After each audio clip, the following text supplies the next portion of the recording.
You've probably been hearing a lot about ISIS and the rise of the Islamic State of Iraq and the Levant, with its multi-pronged assault across central and northern Iraq in the past 1.5 weeks. ISIS has taken over from the al-Qaeda organization founded by Osama bin Laden as the most powerful and effective extreme jihadi group in the world. ISIS now controls or can operate with impunity in a great stretch of territory in western Iraq and eastern Syria, making it militarily the most successful jihadi movement ever, according to the New Zealand Herald. While its exact size is unclear, the group is thought to include thousands of fighters. The last S in ISIS comes from the Arabic word al-Sham, meaning Levant, Syria, or occasionally Damascus, depending on the circumstances. Led since 2010 by Abu Bakr al-Baghdadi, also known as Abu Du'a, it's proved itself even more violent and sectarian than what U.S. officials call the core al-Qaeda, led by al-Zawahiri, who is based in Pakistan. ISIS is highly fanatical, killing Shia Muslims and Christians whenever possible, as well as militarily efficient and under tight direction by top leaders. So I thought for the next 40 minutes or so, we'll delve into Iraq. Who is behind ISIS? What is ISIS all about? Webster Tarpley is one of the most incisive critics of Anglo-American hegemony. As an active historian, he's best known for his book George Bush, The Unauthorized Biography, a masterpiece of research, which is still a must-read. And, of course, his other books include the masterwork 9/11 Synthetic Terror, Made in the USA. And we're delighted to have him back on the program this time around to talk about Iraq. Webster Tarpley, how are you, my friend? Thank you, Richard. Thank you for having me. Just give us a sense of, we're told that even al-Qaeda finds the tactics of ISIS too unsavory, which which says a lot, I suppose. But give us some insights into the MO of this group ISIS, and then we'll find out. The stuff about too much for al-Qaeda, I think, is a kind of marketing by hyperbole. What you notice is a great desire of the Anglo-American controlled media to build up these people, right? The supermen, 10 feet tall, advancing like Tamerlane or Guderian, right? Nothing can stand in their way. And, of course, you can see what it is. This is a highly artificial organization. Why don't we start with ownership? It's generally understood that the boss, the immediate tactical commander of ISIS, one step above this Baghdadi, is a Saudi prince, because the Saudis, of course, pay for it, right? The money comes from Saudi Arabia, and the guy who funds it and therefore has the ultimate say is Abdul Rahman Faisal. Now, this is a very important family. He's one of the sons of the late King Faisal. He has two brothers that are notable. One is Prince Saud al-Faisal, who has been the foreign minister of Saudi Arabia for 30 or 40 years now. And we've also got then Prince Turki al-Faisal, who has been ambassador to London and to Washington. And then we have this Abdul Rahman Faisal, who is a graduate of the British Military Academy at Sandhurst, right, the British version of West Point, or Saint-Cyr for the French. So that's the control. Now, where do they come from as individuals? They are, of course, the typical cross-section of the jihadis and fanatics of the entire Islamic world, right, from Morocco to Indonesia, from Chechnya to Somalia, and so forth. But in particular, they have been trained by NATO. And I have articles here from Der Spiegel of Hamburg, repeated then in Reuters, and also from the London Guardian, that point out that these forces, and it's about 10,000 is the target, right, which seems to be the number of these ISIS people, were being trained at the classic base in Jordan. And they were being trained by the CIA, by the British MI6 and the Special Air Services, by the French DGSE, and, of course, the money coming from Saudi Arabia. They've also enjoyed a great deal of support from Turkey.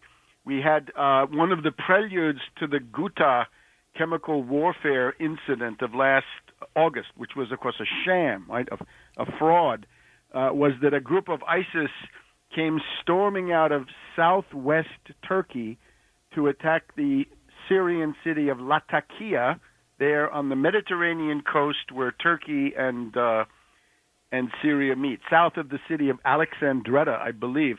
And there, these ISIS killers massacred groups of Alawite children, Christian children, and others. And apparently those are the cadavers that were put on display in the films that were used to try to popularize the notion of a Ghouta chemical weapons massacre last August. After that, these ISIS fighters were then shipped across southern Turkey and put across the border into Syria near the city of Raqqa, which is it's the province that is the farthest in the northeast of Syria, so that they could then go across the border. Now, remember that U.S. Ambassador John Negroponte, whose name is synonymous with death squads, right, since his activities in Central America, and his disciple, Ambassador Robert Ford, who superintended the building up of the current crop of death squads in Syria, they had been scheming since 10 years ago, say, or almost 10 years ago, to try to set up a force of ISIS, or well, in this case, Al-Qaeda-style Sunni, Salafi, Wahhabi, Takfiri fighters that could be used against the governments that they wanted to topple. So this is what has been attacking Assad in Syria, and it's the same operation, which has now gone across the border into Iraq.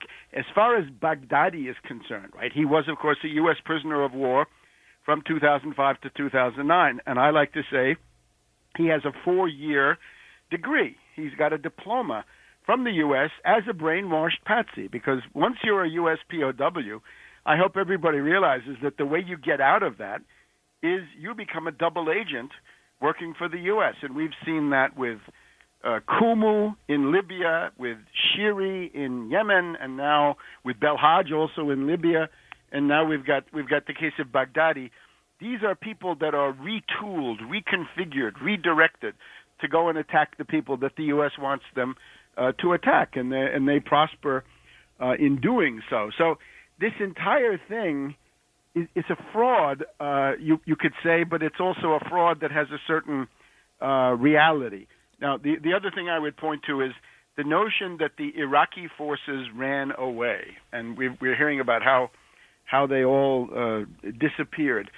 There's a very interesting French historian, Anila Khoury, who has proven, I think, beyond any doubt, that the French generals who let the Nazis roll over France with their blitzkrieg in May and June of 1940, most of those generals did this deliberately. In other words, these were French generals who actually preferred Hitler to the French Socialist Party government that they felt was oppressing them. In this case, I would say many of these Iraqi generals are bribed by the CIA. The word we're getting is that the soldiers say, we were told by our generals and by our officers that we should run away. So All right. It starts with the officers. Now, hang on, Webster. I got to jump in here. We've got the music coming up, which is my cue that we're going to head into a break. On the other side, we'll continue to discuss ISIS. Who are they? Who's behind them? Mm-hmm. And whither Iraq? Back with more of The Conspiracy Show. My name is Richard Syrett. Stay a while. We are talking about ISIS. And I don't know if you've seen these videos, but this group, horrifically violent. These professionally made propaganda videos that show ISIS forcing families with sons in the Iraqi army to dig their own graves before they're shot. And the message here seems to be that ISIS enemies can expect no mercy. So we're trying to figure out who is ISIS, who's behind them, and what do they want, what do they hope to achieve. Webster Tarpley is with us, philosopher of history and an author.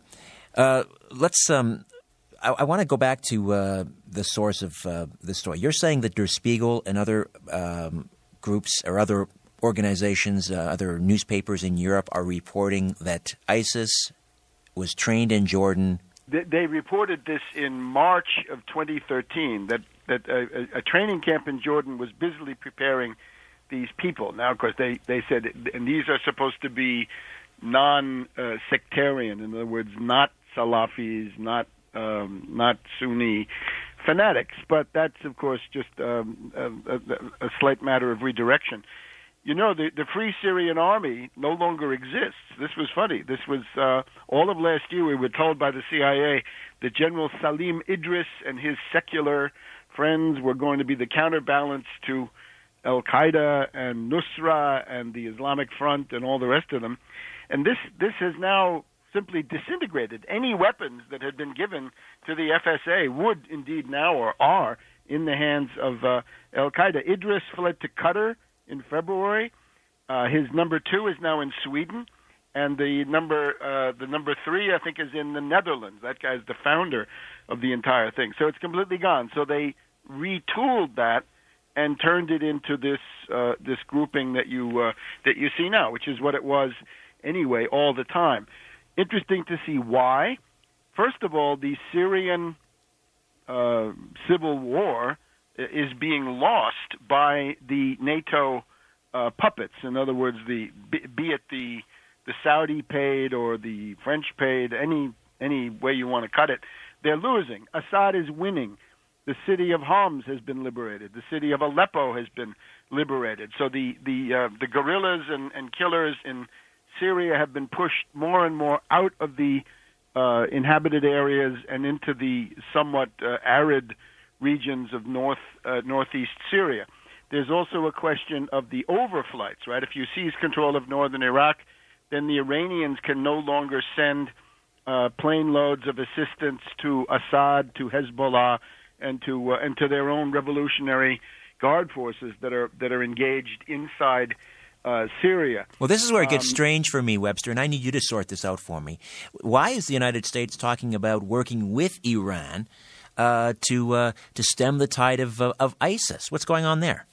I think this is a kind of unavoidable byproduct. I think the principal goal is this: to get bombing. I would watch somebody like McCain. McCain seems to be the spokesman of this warmonger clique that is behind it, and I'll try to say exactly who those are.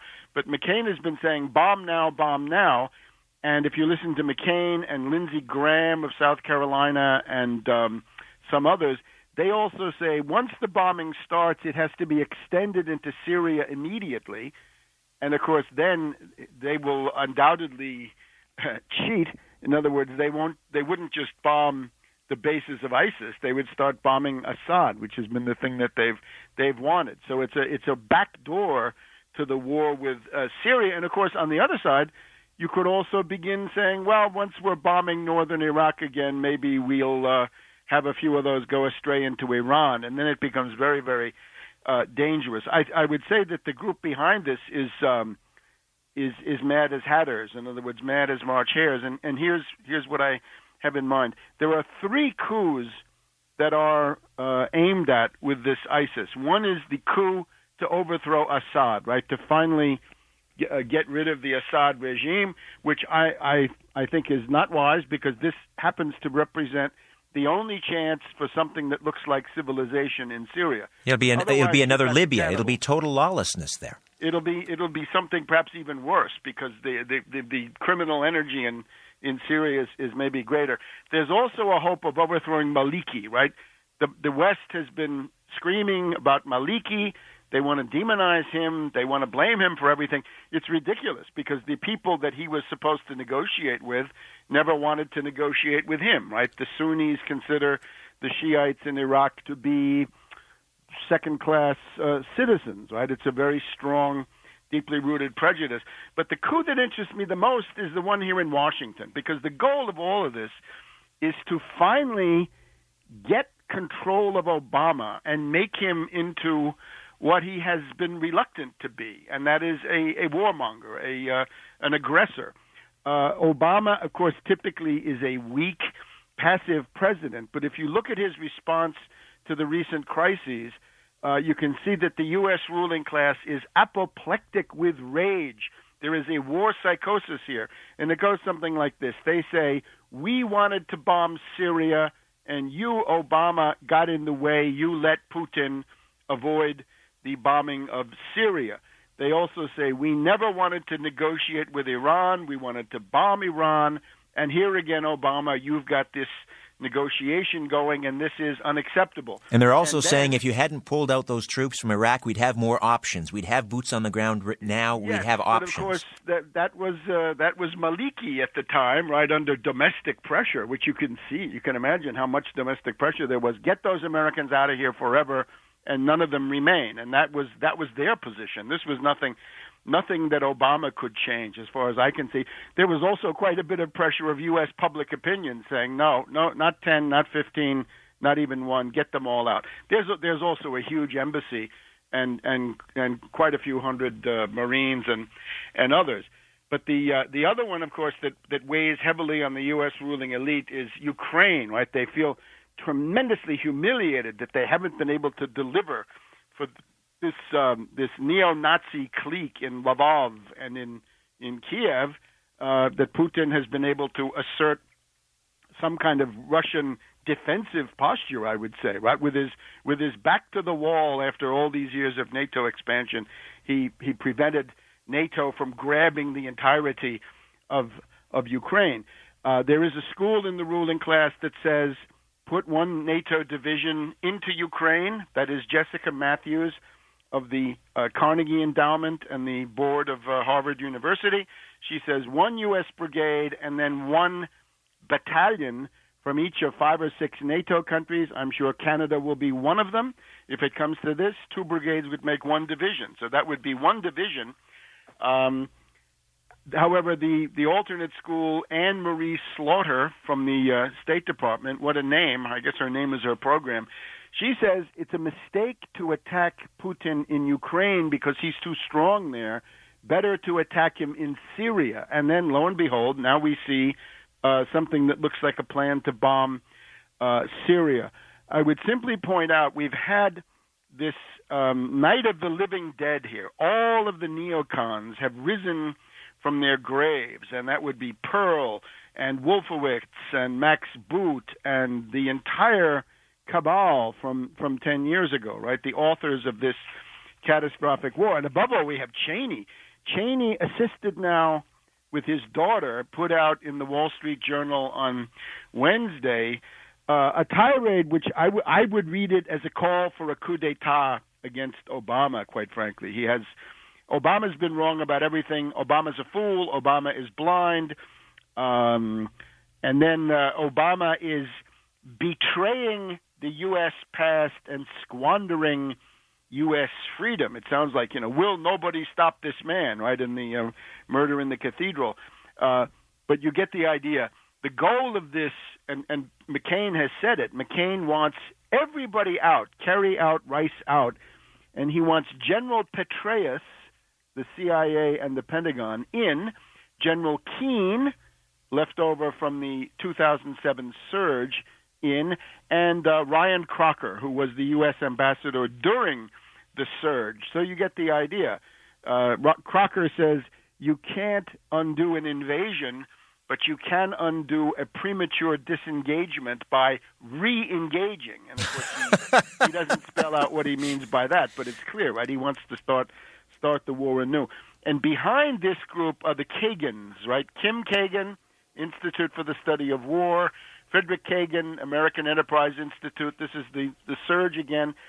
Robert Kagan, top advisor to Romney on foreign affairs, and his charming wife, Victoria Nuland, the foul-mouthed one, right? The blankety-blank, the EU. Right. Let me just recap here. Let me just recap, Webster. So you're saying that it's the old, create the disease in order to offer the cure. So so NATO and their allies train ISIS in this camp in Jordan, unleash them in Iraq and Syria to destabilize in Iraq. In the case of Iraq, it's Prime Minister Maliki. And that will give them the excuse to put boots back on the ground in Iraq, or to maybe it doesn't have to go quite that far. Remember, the goal is a coup in Baghdad, and the coup in Baghdad would be Maliki out, and then they say a national unity government. But what they want is Alawi, the classical U.S. and NATO puppet, Iyad Alawi. He has been prime minister. This, by the way, is another reason that WikiLeaks and Assange were a CIA limited hangout, because if you go back to the WikiLeaks pile, lots of bad things about Maliki, right? Maliki is demonized there, too. So Maliki has been demonized here 6 ways to Sunday. But hasn't Iraq been zombies come out? But hasn't Maliki Iraq under Maliki been a pretty good client state for the United States already? I suppose it's a mixed picture. Just that the U.S. the let's call it the rogue network, right? The invisible government, because Obama does not command these people. Rather, they seek to command Obama. They don't want Maliki because he's pro-Iranian. The argument begins and ends with that. If you're pro-Iran, they want you out. Now, of course, as you point out, there is this contradiction that a number of these U.S. characters are saying, well, we want the Iranians to do the dirty work for us. Maybe a couple of things about that. One is that some of the neocons are already trying to push the Iranians out. Max Boot, for example, top neocon and one of the people in the high levels of the Romney campaign. Max Boot has got an op-ed in the Wall Street Journal this week. No cooperation with Iran, demonize Iran, don't let this change. So they're worried about that. And of course, again, once the bombing starts, if it starts, then it might creep into Syria, might creep into Iran. I would also point out Rouhani, right, the head of Iran, is warning the Saudis, saying to them essentially, you are creating a Frankenstein's monster, right? We know you are paying for ISIS, but ISIS will not stop. ISIS is going to come to Riyadh and overthrow you as well. It's like Philippe Égalité during the French Revolution, if you know that one, right? A member of the royal family tried to ride the tiger of the revolution, ended up on the guillotine, head chopped off. So that's what's looking at these Saudi royals. But again, the thing that concerns me perhaps most is the U.S. coup, that you've got this ruling class, and this is not just neocons. This is the humanitarian bombers, the Samantha Power group, the responsibility to protect people. They're part of it. You've got the Islamophobia group led by the neocon Bolton, but you've also got some Clinton Gate people, this law professor Jonathan Turley. So you've got a whole series of networks that are coming forward. And the main demand they have is that Obama is not the warmonger they want, and somehow they've got to get control of him and force him to do these things. Because if you look at what Obama has done, it's a series of token actions. He's stalling.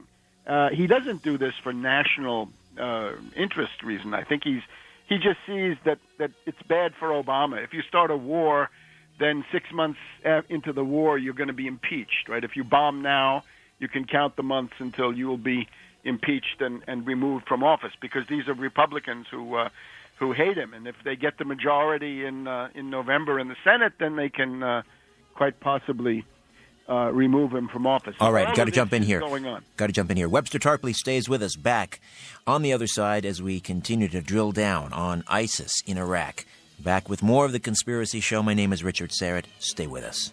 Welcome back. And according to informed Jordanian officials, this is being reported in a number of European newspapers, Der Spiegel in Germany, members of the Islamic State of Iraq and the Levant, or ISIS, which is rampaging across Iraq, apparently trained in 2012 by U.S. instructors working at a secret base in Jordan, and we're learning from Webster Tarpley that they are being funded largely by members of the Saudi royal family. Here we go again.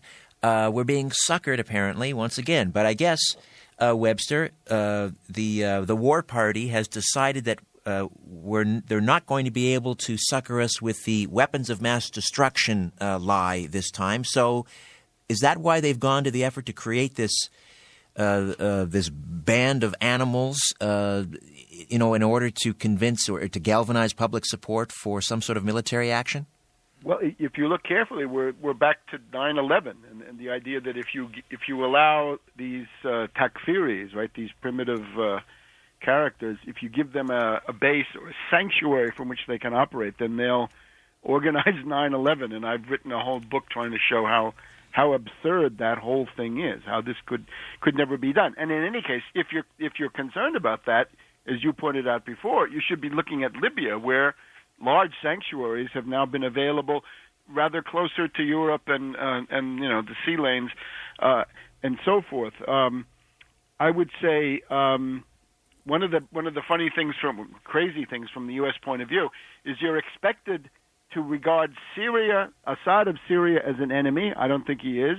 I think he's fighting against terrorism. If you want to destroy the bases of ISIS, those are in Syria. You ought to work with Assad to destroy those bases. And, of course, Iran is the most stable country in the entire area. It's an island of stability and to some degree of rationality compared to ISIS. On the other hand, you're supposed to regard Saudi Arabia as an ally. Look at this.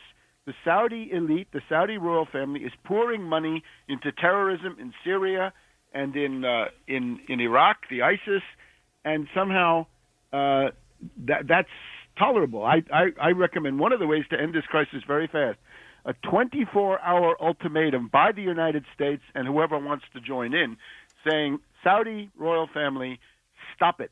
Stop funding those terrorists. No more logistics, or else you're on your own.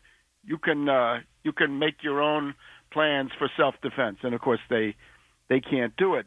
And it's also funny when you see Cheney goes through he's got this, as I say, this screed in the Wall Street Journal at midweek, which it's one of the most violent tirades against the president. And again, to me, it reads like an invitation to disgruntled military people to be insubordinate, right? To look at the possibilities of a putsch. In Cheney's article, he says, when I talk to people in the Middle East, they say, why are you betraying us? How come you're not supporting us?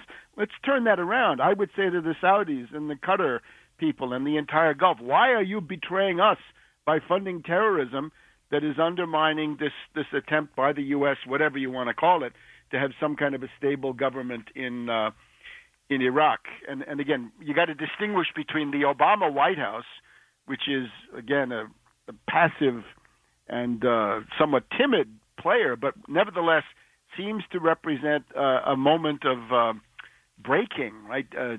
Putting on the brakes, compared to the CIA and these other forces who are raving, and this clique in the Congress around McCain and Lindsey Graham and the rest of them, right? And I think a lot of people can't quite register the fact that Obama might have been Trilateral Commission, 2008, and very bad at the time. But he has long since been surpassed in evil by these other people, so much so that when Obama ended the Iraq War in 2011, I think that was what the population here wanted. And the response to that was Benghazi. In other words, I call it an October surprise in the era of early voting, right? You had to have the October surprise in September to make sure you'd impact all the people who were sending in their ballots in the beginning of October. That was done, in my view, by Petraeus, by Bolton, by Carter Ham, and others. And the goal of that was to make Romney the president, because all the neocons had attached themselves to Romney, and we're seeing that same faction in action now around Petraeus. Petraeus is the leader of the neocon faction. All right, let's take a time out, Webster. We'll come back. We'll do one more segment and continue to discuss ISIS in Iraq, and time permitting, we'll get around to Ukraine as well. It's still happening, folks, Ukraine. Let's not forget about Ukraine. Absolutely. Back with more of The Conspiracy Show. My name is Richard Syrett. Don't go away. Webster Tarpley stays with us for a few moments yet, and Webster's website is tarpley.net, Tarpley.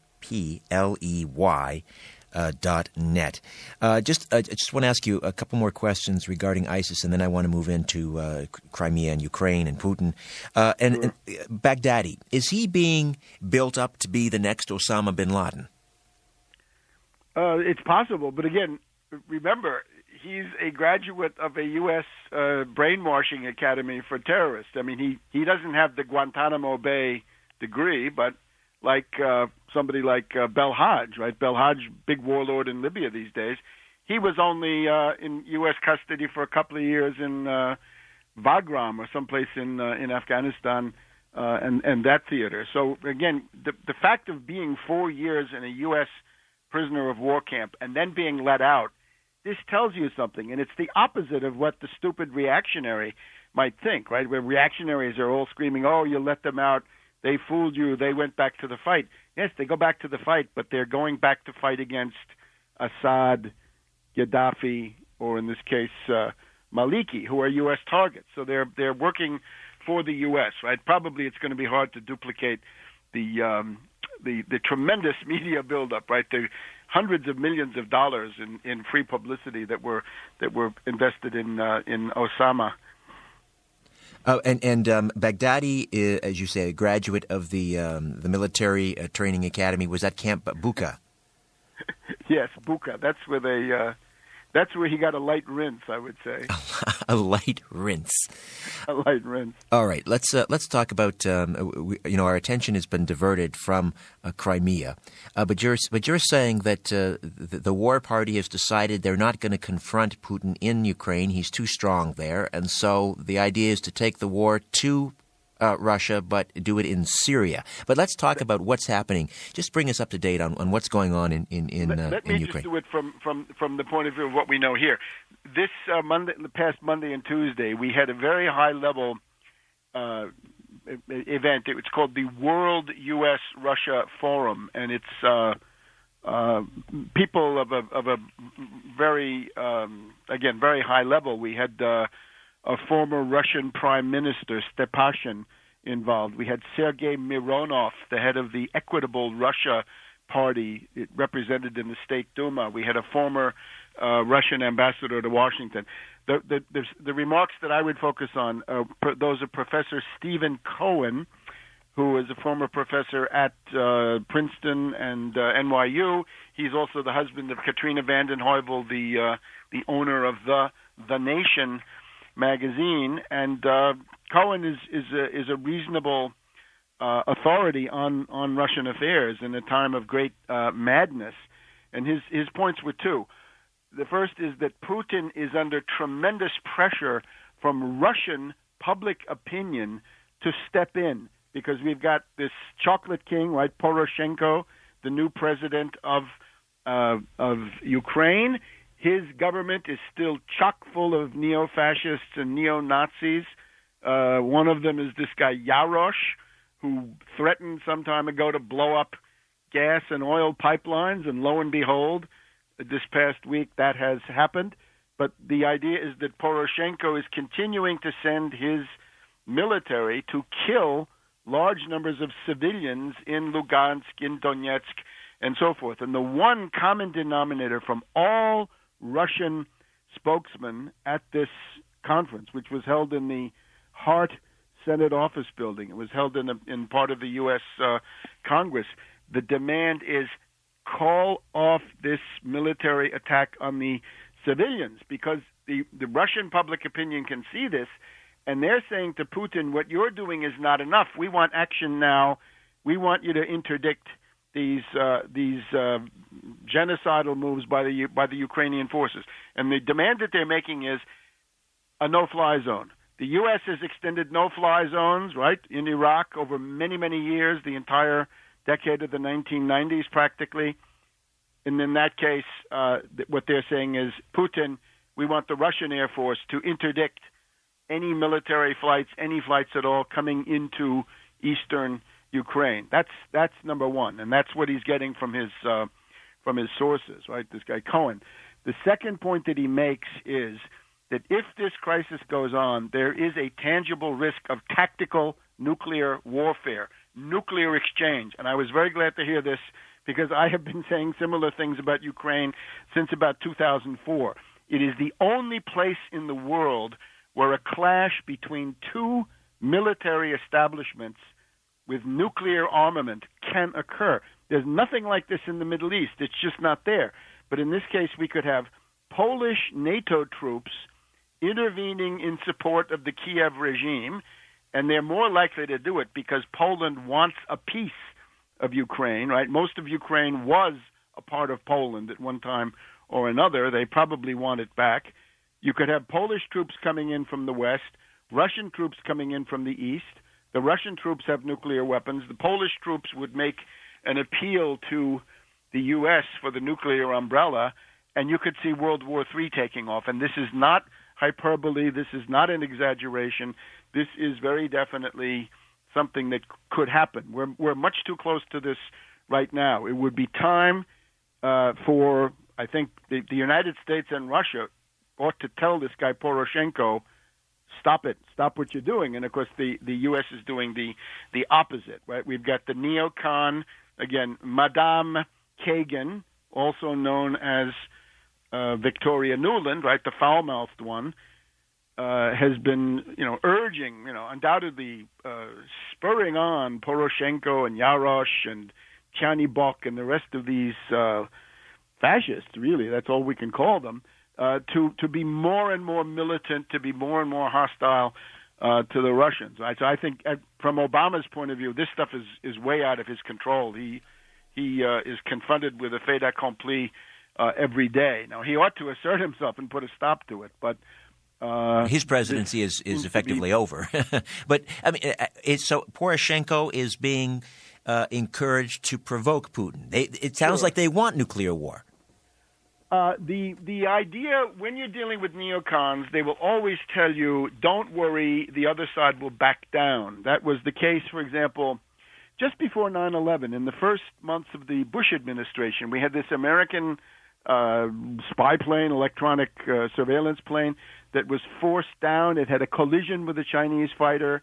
It tried to land in Vietnam, but it landed in China. Remember that one? I do. I recall that. The neocons, as I write in my book, 9/11 Synthetic Terror, that you were kind enough to mention before, the neocons at that point wanted to go to the brink. They wanted to say, give us back that plane within 6 hours, or we're going to do this, that, and the other thing. And they thought that they could get the Chinese to back down. In this case, they would say, if you really go to the brink and threaten an all-out nuclear first strike, then Putin will back down. I think this is a terrible mistake. These people, you can see, they're not reliable, right? Their whole track record is bungling and so forth, but they're addicted, they're wedded to that kind of a doctrine. So you're dealing with people who are lunatics, right?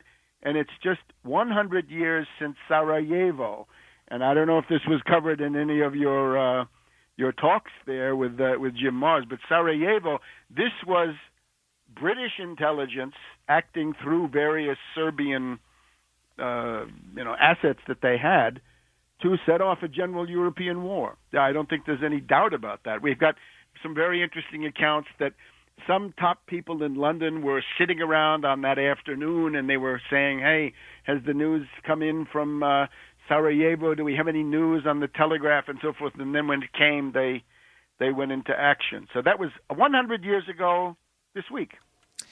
And so, it has happened. It can happen again. Well, what has you more worried? The situation in Iraq, Syria with ISIS, or the situation in Crimea? Well, because these lunatic neocons and their responsibility to protect humanitarian bomber colleagues, they all see that as a single engagement. In other words, it's a struggle for world domination, and they feel that they've been humiliated and that somehow they've got to assert themselves. I would urge them to look at it the other way. One of the things, the point was made by Sergei Mironov at this U.S.-Russian meeting on Capitol Hill. He pointed out that there is no major problem in the world that can be solved without the agreement of Russia and the United States, right? He said this is the most important geostrategic relationship in the world. And I would read that as the offer of a condominium. It essentially says, why not have a joint directorate for significant parts of the world of the United States and Russia. For example, it would be capable of saying to Saudi Arabia, stop it.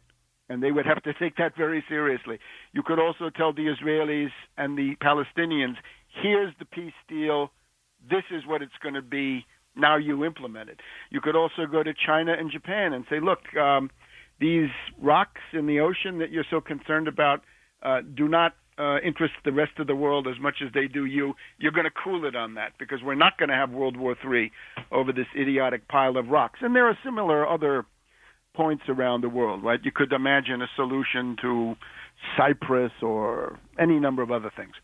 That would be U.S. and Russia working together for war avoidance, right? Well, maybe I'm naive, Webster, but Putin strikes me as someone that the West could very easily work with. I mean, yes. But he's everyone prefaces before they say Putin, they say former KGB Putin, or they say he's the new Hitler. But as far as I'm concerned, nothing could be further from the truth. As an Orthodox Christian, I see what he's done with the rebuilding 26,000 Orthodox churches in Russia. He's given them their land back. He's an avowed a free market capitalist. Well, now, wait a minute. That gets to be a problem. I would just say this. Russia has always been concerned about overland invasions. Poland in the 1600s, Sweden in the 1700s, France with Napoleon in the 1800s, Germany and Hitler in the 1900s, all come through White Russia and Ukraine. You have to understand that they have a right to a friendly government there. Oh, absolutely. I agree. They're very concerned about warm water ports, and they don't like Nazi ideology because of the 25 million dead in World War II. No, Putin his position is reasonable. You're right. Absolutely. Absolutely. Listen, I wish we had more time, Webster, but we'll pick it up again. And you're going to join me on Coast to Coast next week. Looking forward to that. Look forward to it. Thank you so much. All right. Tarpley.net. Thanks, Webster. Bye-bye. Bye-bye.